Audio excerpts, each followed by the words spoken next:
masih melakukan pendalaman ya. Tim dari Polres Metro Jakarta Barat dibantu dengan tim dari Polda Metro Jaya di Direktorat Kriminal Umum dipimpin langsung oleh Tim. Ini telah melakukan olah TKP, termasuk kemarin melakukan rekapitulasi dan juga telah menunjukkan barang bukti yang kita gunakan di TKP. Dan kita melibatkan di sini dari forensik, kemudian dokter kepolisian dan forensik dalam untuk mengetahui penyebab kematian. Namun arah pemeriksaan sampai dengan hari ini memang bisa dikatakan ini bukan mati kelaparan, tapi ada penyebab lain yang saat ini masih dalam pendalaman secara saintifik investigation untuk bisa mengetahui secara ilmiah penyebab kematian keempat orang itu. Karena kita ketahui dalam satu rumah itu ada 4 orang yang meninggal ya dengan tempat berbeda.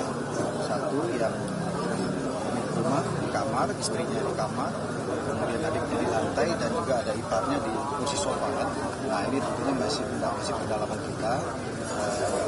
Kita mohon waktu pada teman-teman media dan masyarakat pada beberapa bulan dan akan kita update setelah hasil keluar dari Badan Forensik Kepolisian terkait nomor di TKP ini bisa mengurut ataupun menentukan ya penyebab daripada kematian keempat orang tersebut. Ya. Pak, soal ini dong Pak, kalau sektor tertentu betul dengan sampah apa Pak? Makanan apa? Ya nanti masih ini. Pak, kalau untuk profesinya sendiri apa sih Pak? Warna itu Pak? Ya ini kita masih lakukan pendalaman, tapi yang jelas itu kan komplek itu komplek yang cukup berada ya, artinya kan bukan komplek yang kekurangan ya, jadi jauh lah dari Pak, itu kan kebutuhan sampah baru kekurangan makanan ya. Pak, itu kan kebutuhan sampahnya baru ketemu Pak, kenapa baru ketemu? Sementara olah TKP pertama katanya udah ada, sekarang kita nggak ditemukan kenapa baru ketemu kemarin ya? Ya tentunya penemuan ini kan untuk memperdalam lagi ya, untuk menambah daripada alat bukti yang lainnya.